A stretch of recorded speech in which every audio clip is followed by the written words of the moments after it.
मेरे खातिर इतनी बड़ी कुर्बानी दी है, उसकी खातिर मैं चाहता हूँ मैं अपने पैरों पे खड़ा हो जाऊँ। फिर अदनान ने जब मैंने शादी के लिए कहा, फिर अदनान ने बताया, मैंने कहा अदनान अब तो छोड़ना मेरे लिए तो मुश्किल हो गया है, अब शादी करते, कोई बात नहीं, अब जैसे भी हो ना मैं आपके साथ। एक इंसान होता है कि डैड हूँ मैं, ठीक है, तो मैंने तो इनको 2 बार 3 बार बोला था कि सोच समझ के फैसला ले लो, ये कोई गुड्डे का खेल नहीं है। ये मुझे खुद नहीं अच्छा लगता है कि ये मुझे भाई लेके जाए और लोग इसको बातें करें। अस्सलाम वालेकुम नाज़रीन, मैं हूं आपका मेज़बान अब्दुर्रहमान। हदफ में आप सब लोगों को खुशामदीद। अदनान और किंज़ा मेरे साथ इस वक्त एक ऐसा शादीशुदा जोड़ा मौजूद है जिनकी शादी फेसबुक पर हुई और इन दोनों ने एक दूसरे को एक्सेप्ट किया। 2 साल ये रिश्ता रहा, 2 साल बाद ये दोस्ती का रिश्ता अज़दवाजी ज़िंदगी में बदल गया।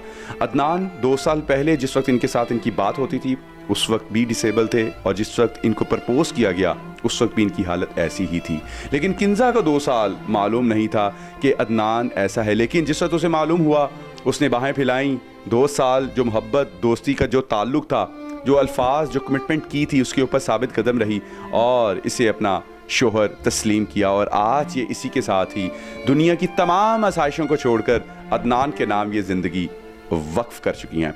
क्या ये वाकई मोहब्बत है या फिर मजबूरी में इन्होंने अदनान के साथ शादी की? ये मोहब्बत है या फिर ये मजबूरी है? नहीं, ये मजबूरी नहीं है, ये मोहब्बत है, ये प्यार है। अगर मर्जी थी तो मैं इस जगह पे, इस घराने में, इस लड़के के साथ मेरी शादी हुई। आप डेफिनेटली शॉक्ड हुई होंगी और सारे प्रेशर के बाद, फिर सारी चीज़ों को देखने के बाद आपके माइंड में सबसे पहले क्या चीज़ आई कि यार मैंने इसका साथ क्यों नहीं छोड़ना? बस ये जब मेरा हो गया था तो काफ़ी ज़्यादा हद तक मतलब बादशाह हो गई, सारा कुछ हो गया, फिर छोड़ तो मैं बिल्कुल भी नहीं थी सकती। अच्छा अदनान, कैसा ख्याल रखती हैं किंज़ा? ये है कि मैं खुद करवट चेंज नहीं कर सकता। रात को जितनी बार भी मैंने इनको उठाना है तो इन्होंने करवट चेंज करनी मेरी। किस तरीके से सर्दी में और गर्मी में ये आपकी केयर करती कि सर्दी में तो आपको बताइए कि जैसे स्वेटर पहनाना, सॉक्स पहनाना, ऐसे मतलब कि जो मैंने बोलना है मुझे ये खाने को दो, ये मेरे चाय पीनी है, जो भी है सब कुछ बहुत अच्छी केयर करती है मेरी। खाना भी आपको खुद अपने हाथ से खिलाती है कि आप खाना खा लेते हैं? नहीं, मुझे हाथ से खिलाती, मैं खाना नहीं खा सकती। कभी भाई नहला लेता है, कभी किंज़ा नहला लेती मुझे। तो कोई बाहर घूमने वगैरह भी जाते हैं आप? नहीं, अभी तक तो नहीं गए। अदनान, आप व्हील चेयर पे भी नहीं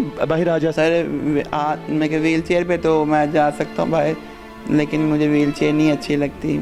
ऐसे मुझे खुद नहीं अच्छा लगता है कि ये मुझे भाई लेके जाए और लोग इसको बातें करें। कोई ख्वाहिश? बस मेरी तो यही ख्वाहिश है, बस मैं अपने पैरों पे खड़ा हो जाऊँ, और तो मेरी ख्वाहिश कोई भी नहीं है। इन 5 महीनों में कोई ऐसा लम्हा जिसने आपको बहुत ज़्यादा तकलीफ़ दी हो? कोई भी ऐसा नहीं, शुक्र है खुदा का, अभी तक तो सब कुछ ठीक है।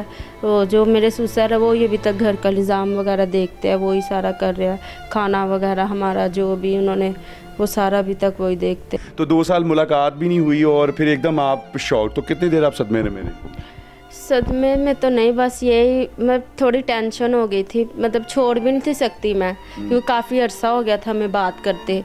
तो फिर ऐसे ही अदनान को मैंने कहा, फिर मैं मतलब डर सा नहीं जो होता, एक बार तो मतलब मैं हो गई थी पूरी कि घर वालों को कैसे बताऊं? जी, यही थी कि घर वालों को कैसे अगर बताओगे वो मुझे मारेंगे, जो ज़हन में 100 सवाल जवाब आते हैं। इनको बस यही डर होता था कि मतलब मुझे छोड़ ना दे ज़्यादा, जिसकी वजह से इन्होंने मुझे बताया नहीं। उस वक्त सबसे पहले ज़हन में क्या आया कि यार लड़की शादी के लिए एग्री हो गई है? क्योंकि मैं तो बिल्कुल एक इंसान होता है कि डैड हूँ मैं, ठीक है, तो मैंने तो इनको 2 बार 3 बार बोला था कि सोच समझ के फैसला ले लो, ये कोई गुड्डे का खेल नहीं है।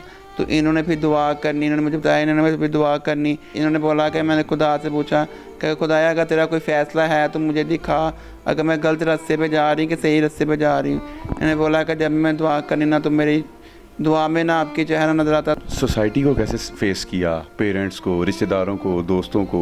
काफ़ी ज़्यादा उन्होंने मजाक भी शुरू में आपका बनाया होगा, तंज भी की होगी। किस तरीके से मुकाबला किया और अभी तक कर रही हैं? जी बिल्कुल, सब मतलब अभी तक कहते हैं, मेरे फैमिली भी कहते हैं कि मतलब छोड़ दो ये वो, पर मैंने उनको कहा कि नहीं, मैं छोड़ नहीं सकती, ज़ाहिर से पीछे से मैं इज़्ज़त अपनी ख़राब करके रही और आगे तो नहीं मैं करूँगी ना। अदनान के साथ जो आप केयरिंग हैं, इसकी देखभाल करती हैं, इसको साथ लेकर चलती हैं, इसमें कितना आप महसूस करती हैं ज़हनी तौर पर कि यार मैं कड़ी टेंशन से फंस गई हूँ? कोई ऐसा जहन में आता है? नहीं, मेरे कोई ऐसा, ज़ाहिर सी बात है, मैंने अपनी मर्ज़ी से करवाया, ठीक है, और प्रपोज़र भी मेरा ही था, और मैं ऐसी चीज़ें क्यों सोचूंगी भाई। मैं यही कहना चाहूँगी कि अदनान का जल्द से जल्द इलाज करवाया जाए और मुझे जॉब, बस ये चीज़ों की मुझे ज़रूरत है जिसकी वजह से मैं इस मकाम तक पहुँची हूँ।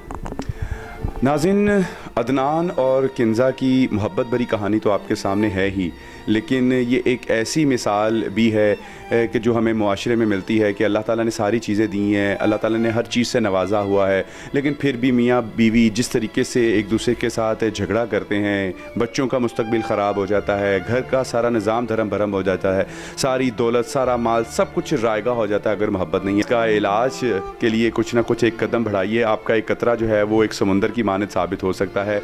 इजाज़त दीजिए अपने मेज़बान अब्दुर्रहमान को, अल्लाह निगहबान।